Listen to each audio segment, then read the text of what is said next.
beautiful people, and welcome back to another Attack on Titan reaction video. Does anyone else feel like we are literally just blasting through these? I know we do 3 a week, but man, I can't believe we're already on the 3rd episode of Season 3. I don't know how many episodes there are in Season 3. I never look ahead just in case one of the thumbnails of the pictures is a spoiler, so I always just sort of go with the flow. But episode 3, we're hammering through these. I'm so excited to see where the story develops from here. This season feels like really dark and yet somehow a bit more lighthearted at the same time. I have no idea how they've managed to do that. Somehow make the show darker and more funny at the same time, but somehow they've pulled it off. But I have no idea where the story's going with Kenny, with the royal family, with Eren and Historia. They've added a million more questions and sort of like left behind all the questions we had in season 2. So honestly, I have no idea. We haven't, like, Eren's power, nothing. It's all just been forgotten about. I have no idea what's going on at the moment. I'm going to jump straight into this one. Before I do that, I just want to let all of you know, tomorrow night at 8:30 p.m. UK time, I'll be live on Twitch. We'll do discussions about this, live reactions, all sorts of stuff. Make sure you follow me on Twitch so you don't miss out on any of that. Link in the description. But also, as a massive thank you for all the amazing, kind support you guys are giving me, I'm going to be doing some gift card giveaways leading up until Christmas. So if you want to be part of those, just make sure you follow me on Twitch, link in the description. And all you need to do is be watching the live streams and you'll be in with a chance of winning yourself some Amazon gift cards before Christmas. Anyway, I just want to give something back to all of you guys who've been so kind to me. Anyway, enough of my talking. This intro has been long enough already. Let's jump straight into my first time ever reaction to Attack on Titan Season 3, Episode 3.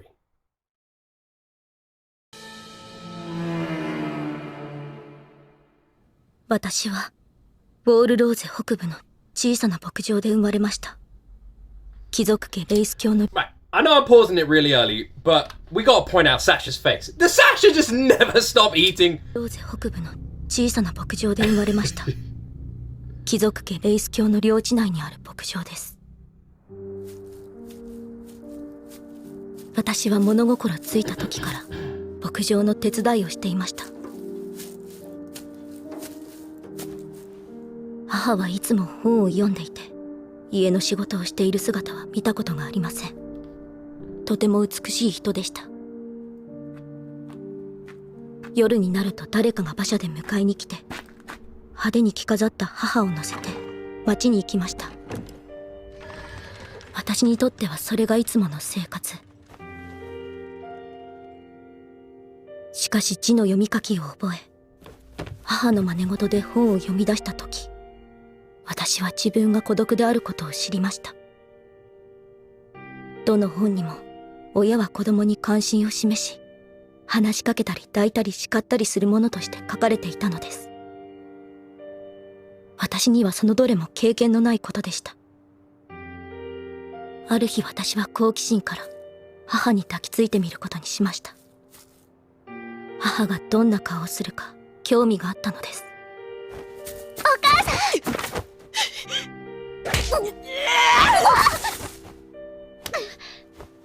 結果は突き飛ばされただけでしたが、母が私に何かをしたことは初めてだったので、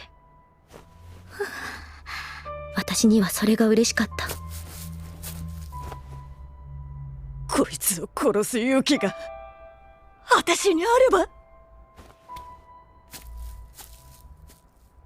それが母が私に発した最初の言葉。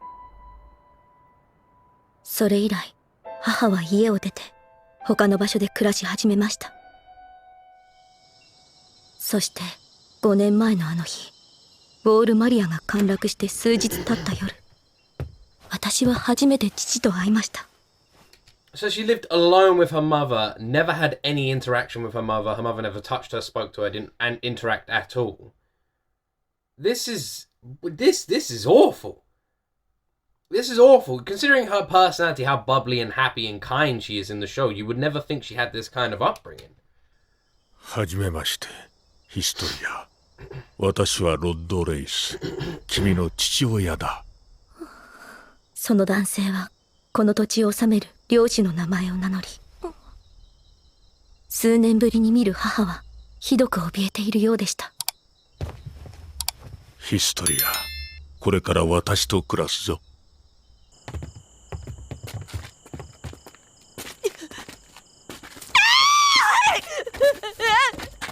困りますな、レイス卿。このような真似はご容赦いただきたい。Is that Kenny? ウォールマリアが破られたことで不安に襲われましたか？違う。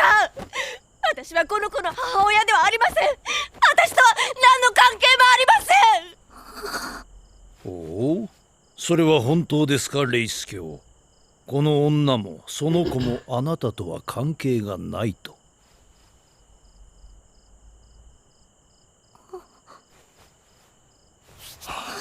仕方ない。この二人は私と何の関係もない。やはりそうでしたか。何を。お前は存在しなかった。屋敷に勤めていたこともない。誰もお前のことなど知らない。そんな、旦那様、話が違うではありませんか。お母さん。お前さえ産まなければ。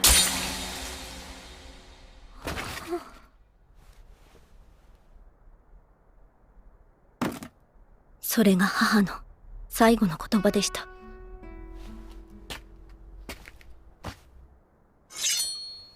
待て。私も殺されそうになる直前で、父はある提案をしました。ここよりずっと遠くの地でつつましく生きるのであれば、見逃してやってはどうかと。君の名はクリスタ・レンズだ。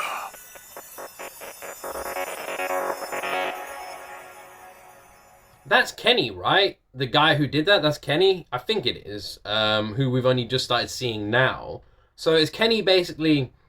I can't think of a better... I'm not going to make that analogy, but is Kenny basically working for, like the dark side of the garrison unit?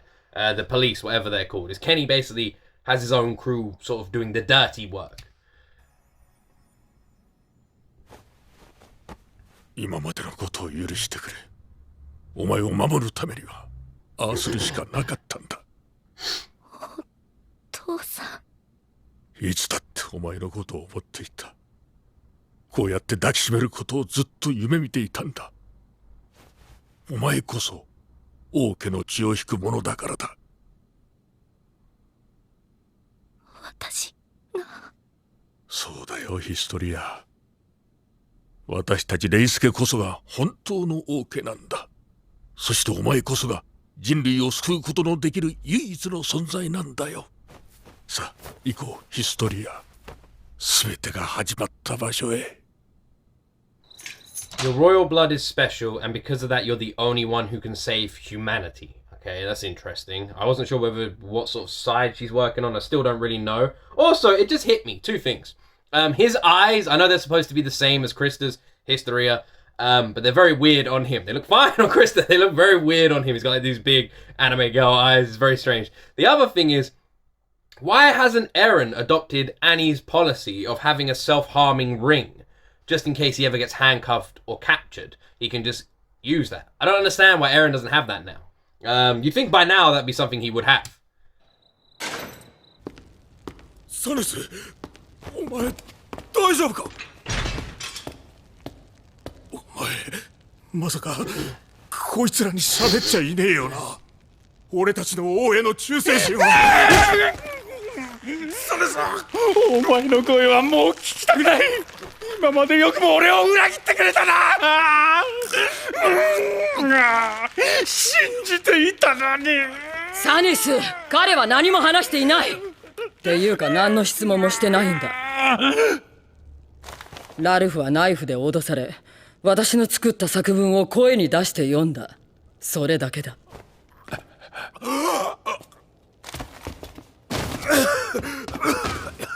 違う。俺が王を裏切ったのかよ。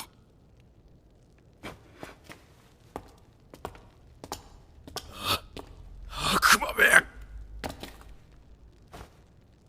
そりゃ否定はしないけど、ニックにもあんたらがそう見えただろうね。だからあの時言っただろ、あんたらがかわいそうだって。本当に惨めだよ、おっさんが泣いてわめいて。ざまあみろバーカ。そこでクソするだけの余生に生きがいでも見出してろ。じゃあな。順番だ。こういう役には多分順番がある。役を降りても誰かがすぐに代わりを演じ始める。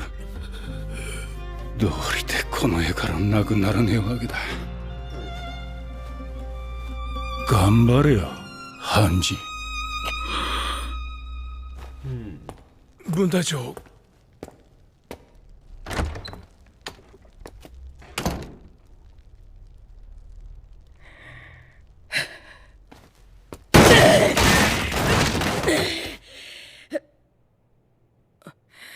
悪いね、散らかしちゃって。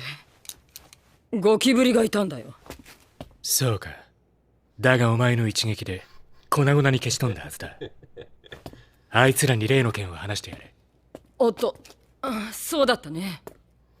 Levi and Hanji are just like the fucking best because they completely understand each other and they like give each other exactly what they need to give each other, and yet they're completely fucking different. Like they're so far from each other. It's amazing. I love them so much. They're two perfectly written characters. I love them. エレンが食われる。ああ、エレンが思い出した会話の内容はこうだ。私を恨んでいるか。どうだろ Wait, what? 私を恨んでい You るか。 resent me for it. う。どうだろう。よくわからない。 Resent. 君も人なんか食べたくなかっただろうし。そこから推測するに、ユミルは壁の外をうろつく巨人の一人で、ベルトルトやライナー、兄の仲間を食べたんだと思う。当然巨人は人を食べても人には戻らない。しかしライナーたちの仲間なら、それは巨人化の能力を有した人間だろう。つまりは巨人がその能力を持つ人間を食べると人間に戻り、さらに相手の能力を手に入れるんだ。先日の戦いでライナーは逃げたエレンに巨人を投げつけたという。巨人を操れるというエレンの叫びの力を他の巨人に移そうとしたんじゃないか。だとすればエレンは器であって交換可能な存在なんだ。つまりもし王政が巨人を持っていればエレンはそいつに食われるだろう。落ち着け。お前が取り乱したところで奴らがエレンを返してくれるわけじゃねえ。とにかくそのロットレイスとやらの領地を目指す。すぐに出発の準備をしろ。はっ。私はエル Was Eren a Titan then? Was Eren a Titan wandering around, ate someone with disability? Maybe it's something to do with his father? Interesting. So Eren could potentially, in this scenario, be a Titan wandering around, have eaten the whatever the con borderer, whatever it's called, eaten that person, and turned into a human and gotten those abilities. ビンにレイスケの情報を伝えてくるよ。結果を待ってるはずだからね。ああ、レイス教の領地で落ち合おう。連絡は例の場所で。失礼します。エルヴィン団長、ピクシス司令がお見えです。I've missed Pixis. 司令が。はい、団長にお目にかかりたいと。どうしてくれ。Oh, they said the commander. Who else? Is there another Pixis? 夜分遅くにすまんな。いても立ってもおられんくてな。手紙は読ませてもらった。わしなりの考えも持ってきた。その上で聞くが、本当にやるのか。はい。我々はウォールマリア奪還のため王政を打倒します。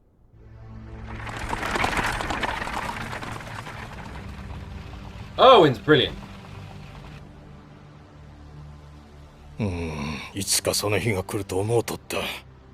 この狭い世界の中に人をとどめ続けることに限界を迎える日が。そしてその時が来れば、わしも王に銃口を向けねばなるまいと。もし私の推測が正しければ、今回の計画において武力を行使するつもりはありません。人を殺すこともあってはなりません。おお、お聞かせ願おうか。そのような方法があり得るのか。ただそれが叶うのに最も重要な根拠がまだ。もしその根拠が違っていれば我々は皆首をくくることになるでしょう。はあ、なんじゃ。要はまた全て賭け事なのか。どうも私は博打打ちのようです。頼りは間もなく来るはずです。どうかそれまで私の子供の頃の話でも聞いてください。ん？私の教員でした。I love Erwin so much. He is an absolute legend. Absolutely love him. He's just so awesome. But you know who else I love? Pixis. Them two together, fucking love them. They're so awesome. I so hope they don't turn out to be the bad guys because it's so hard to tell in this show. Alright, we're looking at loads of different titans on the screen. What's going on here? Information available for public disclosure. Intelligent titans with powers transform. An intelligent titan is conceived when a pure titan lacking intelligence consumes some other intelligent titans. Ah, interesting. So, how are the intelligent titans first started in the first place then? By consuming an intelligent titan, it gains consciousness as well as the consumed titan's power. What happens if an intelligent titan eats another intelligent person? Intelligent titan person. What happens then? What happens then? Has that ever happened? Like if the Colossal Titan ate Eren. They have two powers? なんだろう。分隊長、今は。あ、分かってるよ。失礼します。エルヴィン。やはりそうだったか。どうやら私の賭けは当たりだったようです。司令。捕らえた中央憲兵が自白しました。現在の王家は本物ではありません。I think my brain might have just put something together. I wonder if my brain put something together. Okay. I might be completely insane for this, and you guys might be laughing at me, and I've looked way too much into this. Erwin said his father was a teacher. Flashback to the last episode when they were talking about when the police, or whatever they were called, the garrison unit, were talking about all the dirty deeds they had to do, and they were talking about the innocents they had to kill. The first person they talked about was a teacher, and that teacher resembled quite closely the person who was standing on the shoulders of the Beast Titan at the end of Season 2. Now, I said it is possible they just coincidentally look quite similar because there were some difference, and I said I might be looking way too much into that, and I might be going completely crazy there. But if, for any reason, that is the same person, and we saw a flashback of that teacher, who was the same person standing on the shoulders of the Beast Titan, that would then mean that Erwin's dad, teacher, coincidentally, that we've just heard that one sentence, it just seems strange that we were given that one sentence. Erwin's dad could be the teacher we saw in the flashback, which could also be the person standing on the shoulders of the Beast Titan. Now again, I might be fucking miles off here. That's just the conclusions I've drawn from this and the last episode and the end of the Season 2 episode. But again, I could be miles off here, and I don't really know what that means at all for the show anyway. 捕らえた中央憲兵が自白しました。現在の王家はやはりそうだった。エルヴィン。やはりそうだったか。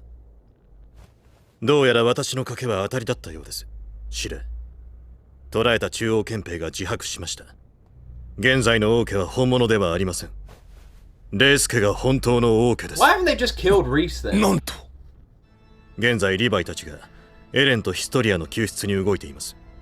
二人を奪還し、ヒストリアレースを女王に即位させます。真に王家の血を継ぐ者として。かりそめの王から冠を譲らせるわけか。真の女王に。血を流すことなく王政の打倒が叶います。民衆の前でこれまでの体制は嘘であるという宣言とともに。いいじゃろう。お主の計画に乗ろう。ただし実行するかどうかそれを決めるのはわしらではない。分かっておるだろうな、エルヴィン。もちろんです、司令。 Who is it to それでレイスケの調査は？できる限りは調べておいた。その中に一つ興味深い事件が見つかった。事件？エルヴィン団長、中央憲兵が団長に出頭を命じてます。組織殺人の容疑だと騒いでます。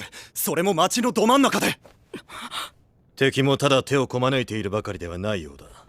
ハンジ、ここから離れる。はあ？どうするつもりなの？俺は調査兵団の表の顔を通す。お前は自分の判断に従って動け。何より次の調査兵団団長はハンジ・ゾエ、お前だ。調査兵団を任せたぞ。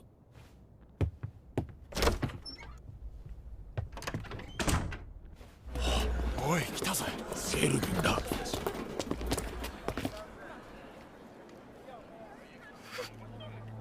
彼が誰かわかるな、エルヴィン。リーブス商会の会長、リモ・リーブス氏だ。昨日ここでエレン・イェーガーがリーブスの部下たちに襲われ連れ去られた。しかしそれは王政からのエレン引き渡し命令を回避するため、調査兵団がリーブス商会を使って企てた狂言だった。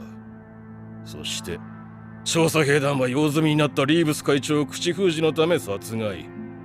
実行犯は現在エレンを連れて逃亡中と思われる。うまい。実行犯は現在エレンを連れて逃亡中と思われる。うまい話を考えたな。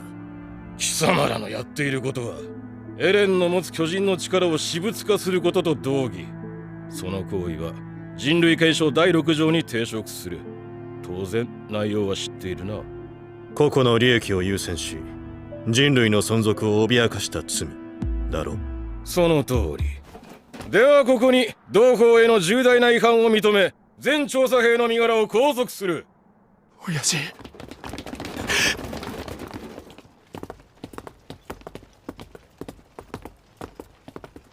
これでお偉方も満足するんじゃないか？ What? リーブスのだ。 You think the fact これでお偉方も満足するんじゃないか？リーブスの旦那も最後に It's amazing how much this season completely changes the entire show with like this civil war that's going on, these internal conflicts. Like we haven't even seen it. Like the first two seasons were so hell bent on the walls and the recapturing of the walls and like the progression and the movement and humanity rolling out and retaking what they've lost. So far, 3 episodes into the season, the whole storyline has completely changed. This season, you could literally skip seasons 1 and 2, and without like this season just feels so standalone in comparison. So far. 残りはリヴァイたちだけですが。言ったろ、奴は追ってくるって。そん時潰しゃい。I keep like missing things. Hold on. お偉方も満足するんじゃないか？リーブスの旦那も最後に役に立って本望だろう。Okay. 残りはリヴァイたちだけですが。言ったろ、奴は追ってくるって。そん時潰しゃい。Reeves proved to be useful after all.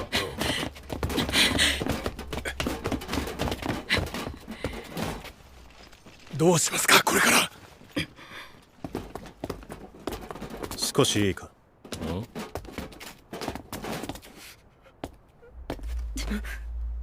主人に近づくな悪党め。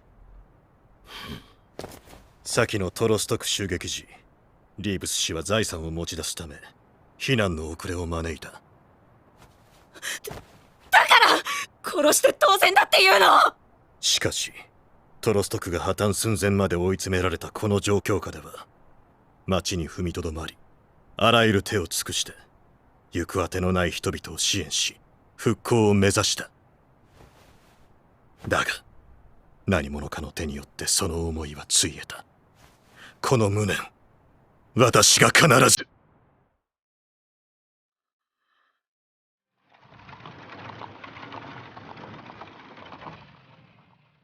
I love Erwin so much.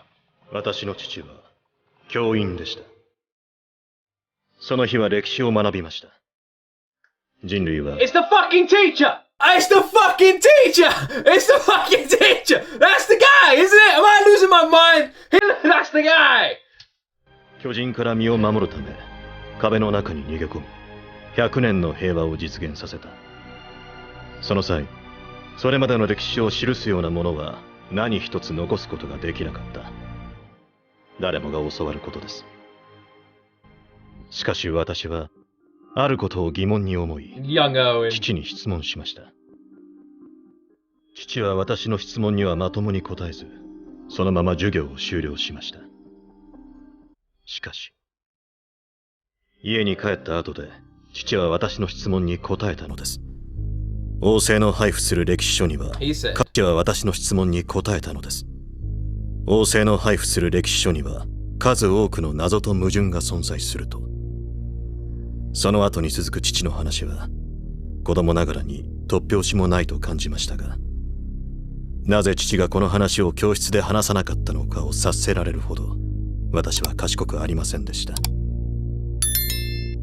私が町の子供たちに父の話をして、その詳細を憲兵に尋ねられた日、父は家には帰ってこず、遠く離れた町で事故に遭って死にました。私の密告により父は王政に殺されたのです。今から107年前、この壁に逃げ込んだ人類は王によって統治しやすいように記憶を改ざんされた。それが父の仮説です。ほう、そんなことでも起きぬ限りはこの壁の中の社会は成立しえんからか。はい、子供の頃からずっと考えていました。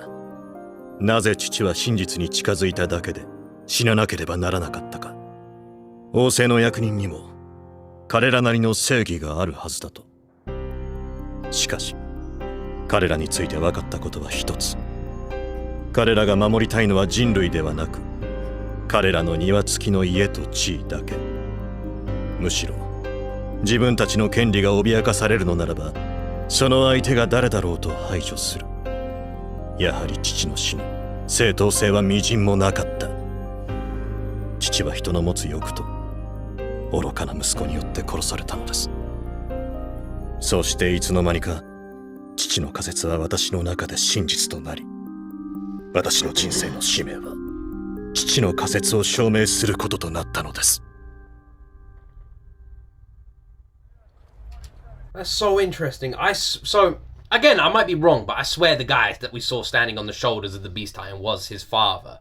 I was really curious about that, and it seems like maybe we have an answer. I might be wrong there, but that guy, I didn't recognize him before, so I guess that kind of fits in with the storyline. Otherwise, it would just be like a random person. They're like, "Hey, I'm Bob," and it's like, "Who the fuck's this guy?" Like it might be like that, but now there's like a connection to the main storyline that's going on. Also, I just wanted to say this. This district, is it called Shingashima or something like that? I know I'm pronouncing it wrong. We have a public Minecraft server on the Discord, and a bunch of people on there rebuilt this district block by block, like to scale on that server. I saw it the other day. It was so cool. Just seeing this picture reminded me of that. You can see that live on Twitch. This is mind-blowing. It's mind-blowing. I'm trying to work out everything at the moment. It's crazy. So what does that mean? If that is his father, what's he doing chilling with the Beast Titan? And obviously his father is against the government. So is the Beast Titan against the government and therefore good? I have no fucking clue. Is there one good side and one bad side? Or are there just loads of like people doing what they think's good? And there's loads of different groups, sort of some in the middle, some around the sides. Is there loads of different people? 一部の団員は逮捕を逃れ、未だ逃亡中だ。それらしき人物を見かけたら至急情報提供を願う。俺が言った通りだろ。奴らはここで巨人同士を戦わせてめちゃくちゃにした連中だ。エレンって怪物を使って人類を滅ぼすつもりなんだ。兵長、買い出し行ってきました。町で憲兵がこんなものを。これが事実なら調査兵団は解散状態です。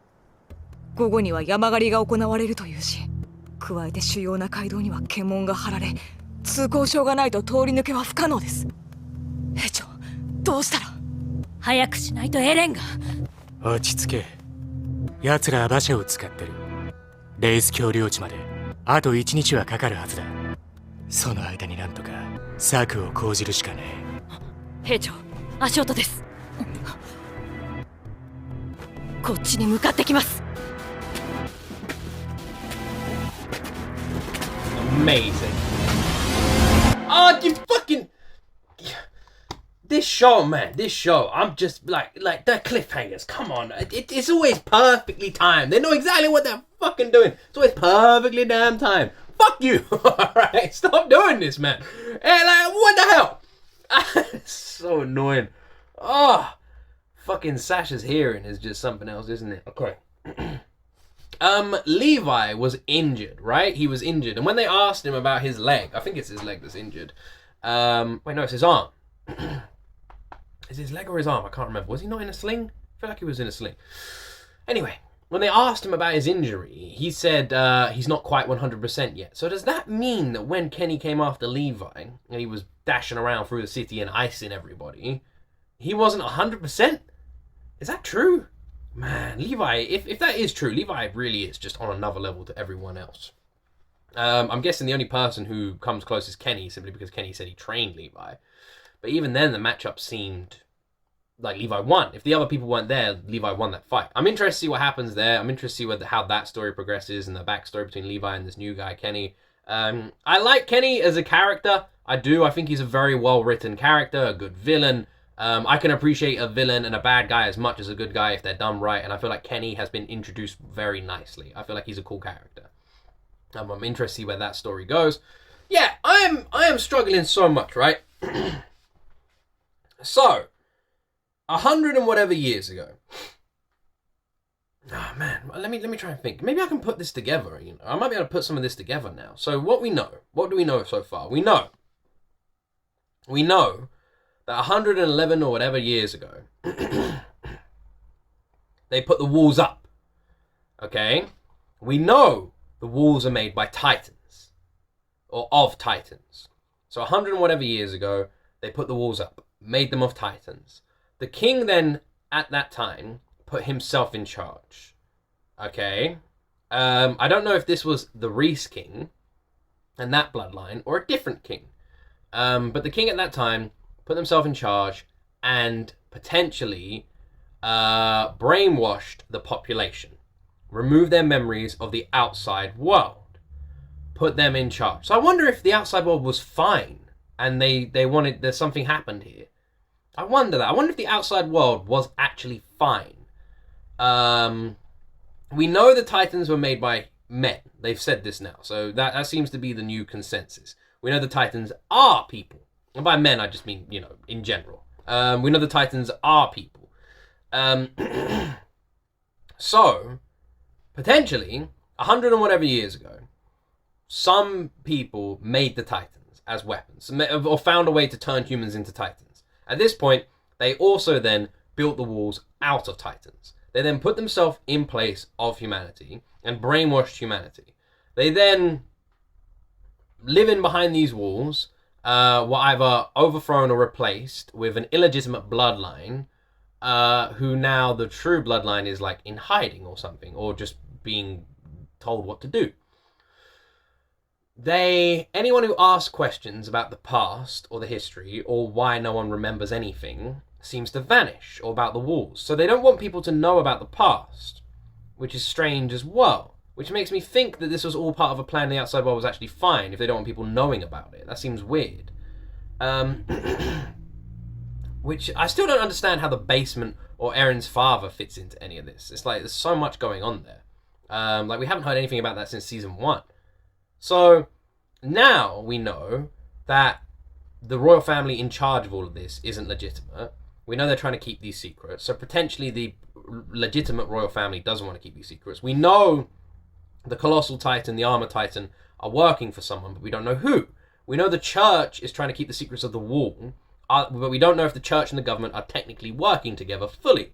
We know that the church knows about the bloodline, and we know the bloodline can somehow save humanity. I feel like if I wrote all this down, maybe I can figure something out. We know all of these things separately. We know maybe that Owen's dad is this teacher that was taken but is now working with the Beast Titan. We don't know who the Beast Titan is. We don't even know if that's true. We don't know if that's him or they're the same person. They could just look similar. We don't know who the Beast Titan's working for, but we know the Beast Titan is old because they didn't know about the ODM gear. We don't, like... Is the Beast Titan like an original Titan? If so, where did the Titans come from? Oh, man. So many questions. So many questions. This is what I know so far. The thing is, I can't put this all together to know where the story's going. Because there's so many things, like so many jigsaw pieces. But I can't see a way for them all to connect yet. I feel like I'm getting close. But there's so much going on and so much information. It's so hard to like properly line it all out. And I don't know if half of what I'm saying is even true. So that's the other issue. Jeez. Anyway, I hope you enjoyed this episode and my rambling breakdown at the end. I always try and like... I think you guys enjoy my breakdowns where I try and see what I can glean from these episodes. I do this all legitly, so whenever I've got a thought, I just voice it out loud because I want you guys to know what I'm thinking as we watch this show. A lot of you seem to enjoy that as well. I think I'm getting there, you know. I think I'm close. I don't know, but I don't know what I'm close to. How does the basement fit into all of this? How do the Titans fit into all of this? Why would of humanity have wanted to build the walls and create the Titans? What happened beforehand? Was it a war thing? If so, why not just take down the walls? Is it a money thing as well? Is it a money thing now? They don't want to go back to living in the land? I don't understand. And what's the deal with the other cities? How do they fit into this as well? We know there's other cities and towns in the world.